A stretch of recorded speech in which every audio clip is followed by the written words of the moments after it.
দুনিয়া থেকে যেদিন বিদায় হয়ে যাবে, মৃত্যু শয্যায় সজ্জিত, প্রচণ্ড মাথায় যন্ত্রণা, মা আয়েশা রাদিয়াল্লাহু তাআলা আনহার উপর মাথা দিয়ে শোয়া। আল্লাহর নবী বলেন, আয়েশা গো, বলো আয়েশা এটা কোন টাইম? বলে ইয়া রাসূলুল্লাহ এটা হলো আসরের টাইম। নবী বলেন, আয়েশা আমার মাথাটা মসজিদে নববীর দিকে উঠিয়ে দাও। নবীর মাথাটা মসজিদে নববীর দিকে তুলে দেওয়া হলো। আল্লাহ নবী মসজিদে নববীর দিকে লক্ষ্য করে দেখলেন, আল্লাহ নবী বলেন, আয়েশা মাথাটা নিচু করে দাও। বিশ্ব নবীর মাথাটা নিচু হয়ে গেল।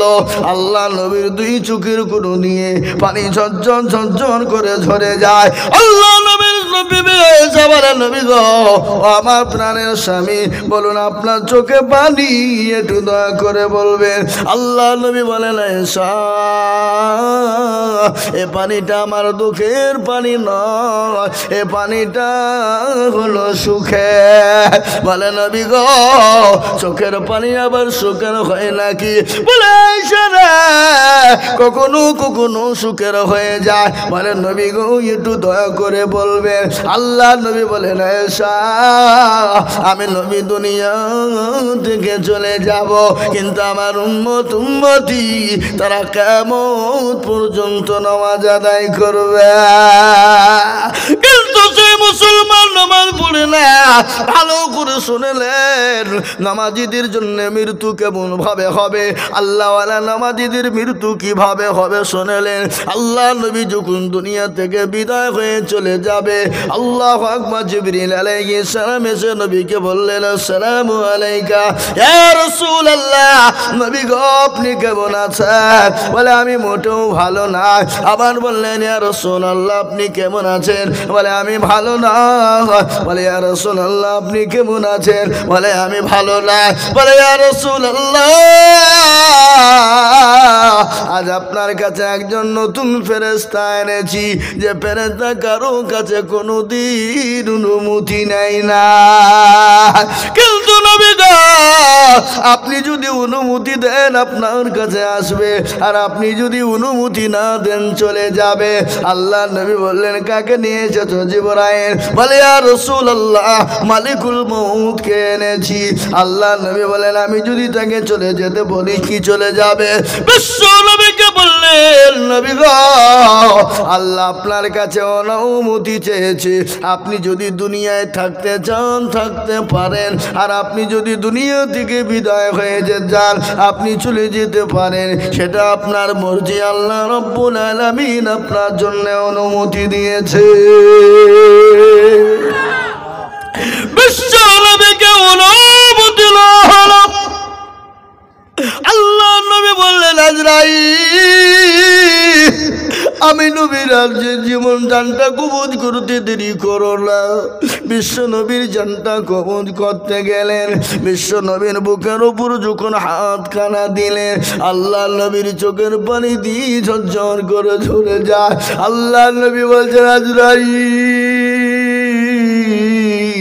আমি নবী জানটা কবজ করতে গিয়ে বুকের উপর যখন তুমি হাতটা তুমি দিলে, মনে হলো গোটা উহুদ পাহাড়টা আমি নবীর বুকের উপর পড়ে গেছে। ও বলো বলো বলো, আমি নবীর বুকে যদি পাহাড়টা পড়ে যায়, বলো আজরাইল গো আমার গুনাহগার উম্মতির জান যখন কবজ করবা, বলো বলো তাদের কি থেকে কষ্ট হবে? আল্লাহর নবীকে আজরাইল আলাইহিস সালাম বললেন, নবী গো ও হাবিবুল্লাহ কোনো রকম কষ্ট হবে না। ছোট্ট বাচ্চা যেমন মায়ের কোলে বসে স্তনের দুধ খেতে খেতে যেমন ঘুমিয়ে যায়, সে যখন কোনো রকম বুঝতে পারে না, যারা আল্লাহর মুমিন বান্দা হবে, যারা লা ইউমিনু আহাদুকুম হাত্তা ইয়াকুনা আহাব্বা ইলাইহি মিন ওয়ালিদিহি ওয়া ওয়ালাদিহি ওয়ান নাসি আজমাইন। ও নবী, যারা আপনাকে ভালোবাসবে, নিজের জীবনের দিকে যারা আপনাকে মহব্বত করবে, আল্লাহকে মহব্বত করবে, ওগো নবী যারা 5 ওয়াক্ত নামাজ পড়বে, তাদের জানটা যখন কবুল করা হবে ওই শিশু বাচ্চার মতন তারা ঘুমিয়ে যাবে, তাদের কোনো রকমের কোনো কষ্ট দেওয়া হবে না। কিন্তু নবী গো, বেঈমান হয়ে যাবে যারা, নামাজ রোজা করবে না, আল্লাহ তার রাসূল চিনবে না, তাদের জানটা কবুল করতে গিয়ে তারা পায়খানা করে ফেলে কাপড়ে, কারো মুখটা বেঁকা হয়ে যায়, কারো ঠ্যাং দুটো বেঁকা হয়ে যায়, কারো হাতগুলা বেঁকা হয়ে যায়, কারোর চোখগুলো দাঁড়িয়ে যায়, আবার কারোর মুখগুলা হা হয়ে যায়। ওগো নবী, যারা আল্লাহ চিনে না, নবী চিনে না, রাসূল চিনে না, কোরআন চিনে না, মসজিদ চিনে না, মাদ্রাসা চিনে না, আলেম ওলামাকে চিনে না, তাদের মৃত্যুটা ওইভাবে হয়ে যাবে, তারা কিন্তু টের পেয়ে যাবে। কিন্তু মৃত্যুর পরের ঘোষণা শুনলেন বিশ্ব নবী জনাবে মুহাম্মদুর রাসূলুল্লাহ, সকলেই বলুন সাল্লাল্লাহু তাআলা আলাইহি ওয়াসাল্লাম। আল্লাহর নবী জনাবে মুহাম্মদুর রাসূলুল্লাহ সাল্লাল্লাহু তাআলা আলাইহি ওয়াসাল্লাম বলে গেছে, মানুষ যখন মারা যায়, মানুষকে কবরে যদি তারা জানতো কবর কোন জায়গা, মানুষ মরে গেলে জীবনেও কোনোদিন কবরে রাখতো না। মুসলমান দরদি, মানুষ যখন মারা যায়, আপনাদের দেশে মানুষ মরে না, এই কথা বলে না কেন, মরে না? মরে না? মরে। মানুষ যখন মারা যায়, মানুষকে কবরে যখন রাখা হবে, 5 দিনের পরে খবর নিয়ে দেখুন হাতের আঙ্গুল গালা খুলে খুলে পড়ে গেছে। 10 দিনের মাথায় মাথার চুল গালা খুলে গেছে। 15 দিনের মাথায় তার এই পেটটা ফুলে গেছে। 20 দিনের মাথায় পেটটা ফেটে যাবে। 25 দিনের মাথায় তার মাংস গলা পোকা থেকে নিবে। 30 দিন পরে কবর নিয়ে দেখো রে বান্দা, ওই কবরে হাড় ছাড়া কিছুই পাওয়া যাবে না, কিন্তু কবরের বাঁশ কিন্তু পচে না। কিসের অহংকার, কিসের গৌরব, কিসের তাকাব্বুর, কিসের অহংকার করো বান্দা? ও যুবক তরুণের দলেরা, কিসের তুমি অহংকার করো? বডির অহংকার করো, শরীরের অহংকার করো, জীবনের অহংকার করো, যৌবনের অহংকার করো। ও মায়েরা, বোনেরা, খালারা গো, এ জীবনের কোনো মূল্য না, এ জীবনের কোনো দাম নাই। কখন আছি কখন চলে যাব কোনো জীবনের গ্যারান্টি নাই। এ শরীরে কত সাবান ব্যবহার করেছো, কত শ্যাম্পু ব্যবহার করেছো, কত ফেস ওয়াশ কসমেটিক ব্যবহার করেছো, কিন্তু কবরে খবর নিয়ে দেখো, রূপ যৌবনে যদি থাকে অহংকার, গোরস্থানে গিয়ে দেখো শান্ত থাকা। কত যে সুন্দর নারী কবরে শুইয়া, আর রূপ যৌবন গেছে মাটিতে মিশিয়া। যাহাদের রূপে রূপ গর্বিত ছিল, তাহাদের রূপ দেখো মাটিতে খাইল।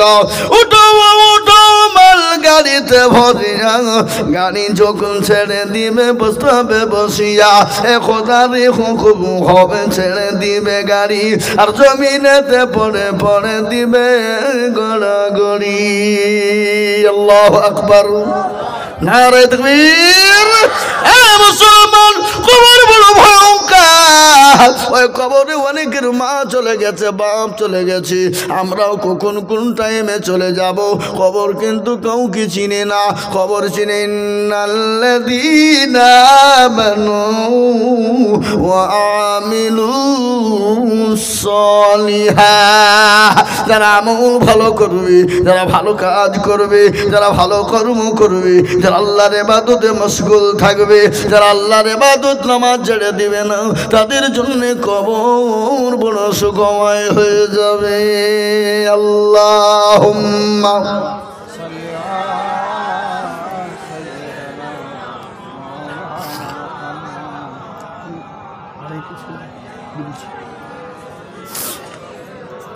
মুরব্বী, যান যান যান, ঘুরে আসেন, প্রয়োজন হলে যাবেন, আমি বাধা দেব না। এ বাবা, মানুষের প্রয়োজন আছে না নাই? হাজতের প্রয়োজন আছে না নাই? প্রসাব পায়খানা বাথরুমের প্রয়োজন হলে যাবেন, আটকাবো না। কিন্তু যদি এমনি বিনা কারণে যদি পান খেতে যান, যেতে দেবো না। না পান খেলে না খেতে একদিন না খেলে অসুবিধা হবে নাকি? বুঝে যাবে না? কারো ভরসায় আছে রে মন, কেসের যত মায়া,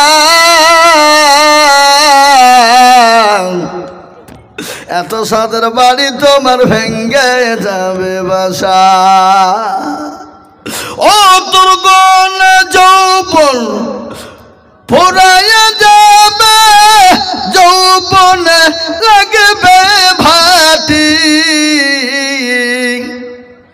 ওই যে না কেটেছে তুমি কবরের মাটি। সন্ধ্যার আগে যেদিন ডুবিবে বেলা, সন্ধ্যার আগে যেদিন ডুবিবে বেলা, এক পলকে ভেঙ্গে যাবে তুমি রঙের মেলা। সন্ধ্যার আগে যেদিন ডুবিবে বেলা, এক পলকে ভেঙ্গে যাবে তুমি রঙের মেলা। কার তুমি ধমক দিবা, কার তুমি ধমক দিবা, কার মাথায় ভাঙবা লাঠি, ওই যে ডাকেতেছে তুমি কবরের মাটি। খবর পেয়ে আসবে আত্মীয় স্বজন, তোমার চারি পাশে বৈশা করিবে কান্দ।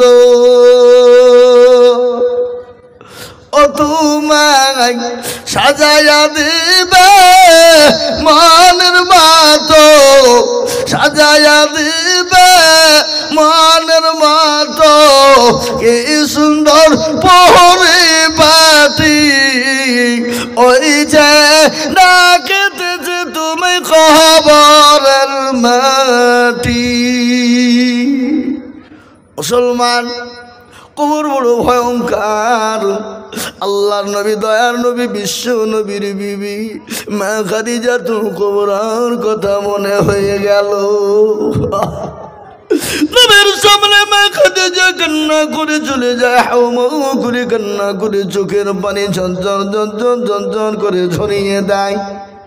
নবী বলেন, খাদিজা তুমি কান্না করো কেন? খাদিজা কি হয়েছে তোমার এত কান্না?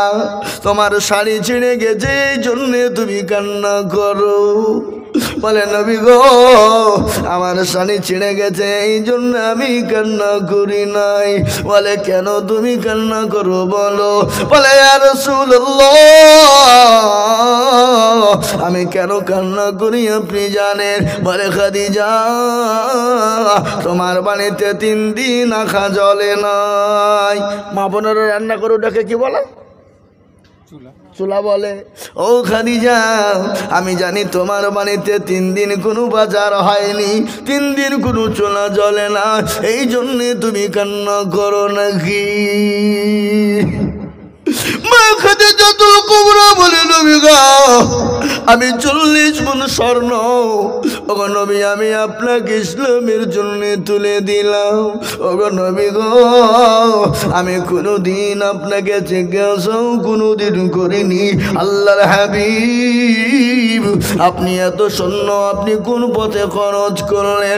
আমি গাড়ি বাড়ি সম্পদ গোনা তুলে দিয়েছিলাম, আমি কোনোদিন আপনাকে জিজ্ঞাসা করিনি। আমি কেন কান্না করি আপনি জানেন গো হাবিবুল্লাহ। আল্লাহ নবী বলেন ও খাদিজা কেন কান্না করো? বলে রাসূলুল্লাহ কবর বড় ভয়ঙ্কর, কবর বড় কঠিন। দুনিয়ার জমিনে বন্ধু পাওয়া যাবে, বান্ধবী পাওয়া যাবে, দুনিয়ার মধ্যে সাথী পাওয়া যাবে, কিন্তু কবরের মধ্যে কাউকে পাওয়া যাবে না। নবী গো কবরে বাতি নাই, সাথী নাই, লাইট নাই। ওগো নবী আমার কবর দেখে বড় ভয় হয়ে যায়। আল্লাহ নবী বিশ্ব নবী বললেন খাদিজা তুমি কান্না করো না, আমার আল্লাহ তোমার জন্য আমার দুইজন বিবি কে কবরে পাহারাদার হিসাবে আমার আল্লাহ নিযুক্ত করবে। জোরে বলুন সুবহানাল্লাহ, একটু জোরে বলুন না সুবহানাল্লাহ। এ বাবা সুবহানাল্লাহ বললে গুনাহ হবে নাকি? বুখারী শরীফের হাদিস, শেষ হাদিস শুনলেন। বুখারী শরীফের প্রথম হাদিসে আছে ইন্নামাল আমালু বিন্নিয়াত, প্রতিটি কাজ নিয়াতের উপর নির্ভর করে। আর বুখারী শরীফের শেষ হাদিস হলো সুবহানাল্লাহি ওয়া বিহামদিহি সুবহানাল্লাহিল আযীম, হাবিবাতানে খাফিফাতানে ইলার রহমান শাকিলাতানে ফিল মিজান। বুখারী শরীফের শেষ হাদিস জবানে খালকা সুবহানাল্লাহি ওয়া বিহামদিহি সুবহানাল্লাহিল আযীম, কিন্তু তার ওজন তার ওয়াইড বহুত ভারী।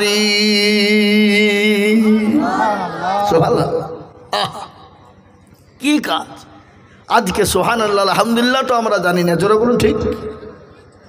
আল্লাহ নবীর কাছে গনিমতের মাল এসেছে, গনিমতের মাল বুঝেন না?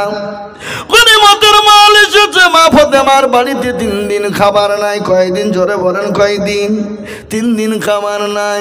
আল্লাহ নবীর কলিজার টুকরা ফাতেমা নবীর বাড়িতে চলে গেলেন, দরজায় গিয়ে টক টক করে বাড়ি দেয়। বিশ্ব নবী বুঝতে পেরেছেন আমার কলিজার টুকরা ফাতেমা এসেছে, দরজাখানা খুলে দাও। ঘ্রাণ পেয়ে গেছেন আমার নবী, দরজাখানা খুলে দিলেন। বিশ্ব নবীর কাছে গিয়ে বলেন আব্বা হুজুর আজকে 3 দিনের না খাওয়া, আপনার কাছে নাকি গনিমতের মাল এসেছে, আমি ওই মালের অধিকার আছে আমার নাকি? ওই মাল আমি পাবো নাকি? বিশ্ব নবী দয়ার নবী মায়ার নবী বিশ্ব নবী তিনি বললেন না রে মা ফাতেমা, এই মালগুলা তোমার জন্য বরাদ্দ হবে না, এই মালগুলা আমার গরিব সাহাবা আমার অসহায় সাহাবাদের জন্য বিনিবন্টন হবে। বিশ্ব নবী কেমন দয়ার নবী মায়ের নবী রাহমাতাল লিল আলামিন, তিনি নিজে না খেয়ে সাহাবাদেরকে খাইয়েছেন, তিনি নিজে না পড়ে সাহাবাদেরকে পড়িয়েছেন। তিনার বাড়িতে 1 দিন 2 দিন 3 দিন করে খাবার হতো না। আল্লাহ নবী পেটে পাথর বেঁধে তিনি 3 দিন অনাহারে ছিলেন, পেটে পাথর বেঁধে তিনি ক্ষুধা নিবারণ করেছে। আল্লাহ নবী খালি সাহাবায়ে কেরামরাও পর্যন্ত আল্লাহ নবীর চেহারার দিকে তাকিয়ে ক্ষুধা নিবারণ করেছে। নবীর সাহাবা হযরতে আবু বকর তিনি বাড়িতে গেলেন, বাড়িতে গিয়ে দেখছে কোনো খাবার নাই, ক্ষুধার যন্ত্রণা চলতে পারে না। বিশ্ব নবীর কদম মোবারকে জমা হয়ে গেল, আল্লাহ নবীর চেহারার দিকে তাকিয়ে আছেন। মা আল্লাহ নবীর শাহ আল্লাহ নবী বলেন আবু বকর তুমি আমার চেহারার দিকে কেন তাকিয়ে বলো? বলে নবী গো আমি আপনার চেহারার দিকে যখন তাকা আমি আবু বকরের ক্ষুধা নিবারণ হয়ে যায়। বিশ্ব নবী বলেন ফাতেমা তোমার জন্য এ মাল বরাদ্দ হবে না, এ মাল আমার গরিব অসহায় বাচ্চাদের গরিব অসহায় সাহাবা সাহাবীদের জন্য দিবে। হযরতে মা ফাতেমা মন ভাঙা নিয়ে চলে গেলেন। বিশ্ব নবী যতই হোক তিনার তো কলিজার টুকরা মেয়ে, তিনার তো সন্তান কলিজার টুকরা। বিশ্ব নবীর মনটা বড় খারাপ হয়ে গেল। আল্লাহ বলে নবী গো আপনি আপনার ফাতেমাকে আপনি যতটা ভালোবাসেন আমি আল্লাহ ততটা ভালোবাসি। সুবহানাল্লাহ বলো, কি মায়া! আল্লাহ নবী জিবরিল আলাইহিস সালামকে গিয়ে বললেন, নবী গো আপনি বলে দিন আপনার ফাতেমাকে, সে যদি গনিমতের মাল যদি নিতে যায় তাকে গনিমতের মাল দেওয়া হবে। আর যদি মনে করে গনিমত, এখানে পাশে কারা কেউ চিল্লাচিল্লি করছে গো?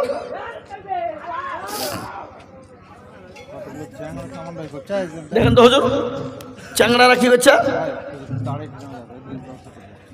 মুসলমান দরদে আমার ভাইয়েরা ভালো করে শুনে নেন, বিশ্ব নবী ভরে বনে ফাতেমার বাড়ি চলে গেলেন, কিন্তু বাপেরা মেয়েদেরকে ভালোবাসে কেনা জোরে বলুন, কথা বলেন না কি নেই? কিন্তু মেয়েরা বাপকে নিজের জীবনের দিকে বেশি ভালোবাসে। মেয়ে বড় আদরের জিনিস, মেয়ে বড় মায়ার জিনিস, ঠিক না বেশি জোরে বলুন? এ কথা কয় না এ বাবা? আল্লাহ নবী গিয়ে বললেন, ও ফাতেমা, ও মা, আমার আল্লাহ তোমার জন্য দুটো জিনিস উপহার দিয়েছে। মা গো তুমি যদি গনিমতের মাল চাও আল্লাহ তোমার জন্য বরাদ্দ করে দিয়েছে, আর যদি তুমি গনিমতের না মাল চাও আল্লাহ তোমার জন্য তিনটি দোয়া দিয়েছে। বলো মা তুমি তিনটে দোয়া তুমি নিবা না ওই গনিমতের মাল তুমি নিবা? আল্লাহর নবীর বেটি মা ফাতেমা রাদিয়াল্লাহু তাআলা আনহা বললেন, নবী গো আব্বা হুজুর আমি গনিমতের মাল আমি নিব না, আল্লাহ আমাকে তিনটে দোয়া দিয়েছে, তসবিহ দিয়েছে, আমি ওই দোয়া তিনটে তসবিহ তিনটেই নিব। একবার জোরে বলা যাবে না আলহামদুলিল্লাহ? একবার জোরে বলা যাবে না আলহামদুলিল্লাহ? হে মুসলমান, আল্লাহ নবী বললেন সে দোয়া তিনটে কি তুমি জানো? ও গো ফাতেমা তুমি 5 ওয়াক্ত যখন নামাজ আদায় করবা, 5 ওয়াক্ত নামাজের শেষে তুমি তাসবিহ পড়বা, সুবহানাল্লাহ তুমি বলবে 33 বার, আল্লাহু আকবার বলবে 34 বার, আর আলহামদুলিল্লাহ বলবে 33 বার। এই তিনটে তাসবিহ তোমার জন্য দেওয়া হলো, জীবনেও তোমার বাড়িতে কোনোদিন অভাব হবে না, কোনোদিন অভাব হবে না। এ বাবা কি বললাম একবার বলুন দেখি? আলহামদুলিল্লাহ 33 বার, সুবহানাল্লাহ 33 বার, আর আল্লাহু আকবার 34 বার। এটা যদি আপনি 5 ওয়াক্ত নামাজের পরে এই তাসবিহগুলো আপনি 5 ওয়াক্ত নামাজের পরে আদায় করেন, আপনার বাড়িতে জীবনে কোনোদিন অভাব আল্লাহ দিবে না। পড়বো ইনশাআল্লাহ, কথা কন না কেন? আমরা নবীর দেওয়ানা নামাজ পড়বো না, আমরা নবীর দেওয়ানা তসবিহ পড়বো না, আমরা নবীর দেওয়ানা মসজিদ যাব না, আমরা নবীর দেওয়ানা কোরআন পড়বো না। আল্লাহ আল্লাহ আল্লাহ লা ইলাহা ইল্লাহু, পড়ো আমার সঙ্গে, আল্লাহ আল্লাহ আল্লাহ লা ইলাহা ইল্লাহু, আল্লাহু আল্লাহ আল্লাহু আল্লাহ লা ইলাহা ইল্লাল্লাহ লা ইলাহা ইল্লাল্লাহ। আল্লাহ তোমার লীলা খেলা কেউ বোঝে কেউ বুঝে না, আল্লাহ তোমার লীলা খেলা কেউ বোঝে কেউ বুঝে না। কাউকে রাখো বাসতলাতে, কাউকে রাখো 3 তলায়, আল্লাহ তোমার লীলা খেলা কেউ বুঝে কেউ বুঝে না। কাউকে রাখো গাছতলাতে, কাউকে রাখো 3 তলায়, আল্লাহ তোমার লীলা খেলা কেউ বুঝে কেউ বুঝে না। লা ইলাহা ইল্লাল্লাহ লা ইলাহা ইল্লাল্লাহ লা ইলাহা ইল্লাল্লাহু মুহাম্মাদুর রাসূলুল্লাহ সাল্লাল্লাহু আলাইহি ওয়াসাল্লাম। আল্লাহর নবী বিশ্ব নবী শুনলেন মেয়েদের কি বড় ভালোবাসতেন, মেয়েদের কষ্ট নবী সহ্য করতে পারতেন না। আল্লাহর নবী তিনটি জিনিস সব থেকে বড় প্রিয় ছিল। এক নম্বর ছিল নামাজ, দ্বিতীয় নম্বর ছিল মেয়েরা, আর তৃতীয় নম্বর ছিল খুশবু। খুশবু বুঝেন না আপনারা? খুশবু বুঝেন কি? আতর। এ বাবারাম, আতর আল্লাহ নবী সেন ব্যবহার করতেন আতর, কিন্তু তিনটি জিনিস ভালোবাসতেন। বিশ্ব নবীর একটা ঘটনা শুনে নিন। আল্লাহ নবী বলেছেন যার তিনটে মেয়ে, কিয়ামতের দিন আমি নবী আমার সঙ্গে সে জান্নাতে চলে যাবে।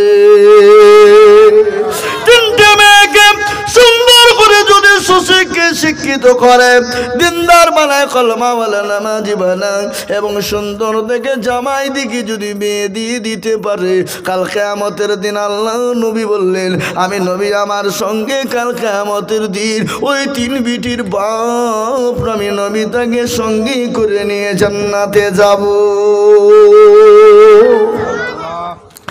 একজন সাহাবা বললেন নবী গো, আমার যে দুটো মেয়ে আমি কি আপনার সঙ্গে জান্নাতে যেতে পারবো না? আল্লাহ নবী বলেন ও সাহাবা, তুমিও আমার সঙ্গে কিয়ামতের দিনে তুমিও জান্নাতে যাবা। আর একজন সাহাবা বলেন ইয়া রাসূলুল্লাহ, আমার যে একটা মেয়ে আমি কি জান্নাতে যাব না? নবী বলেন ও সাহাবা, তুমিও জান্নাতে যাবা।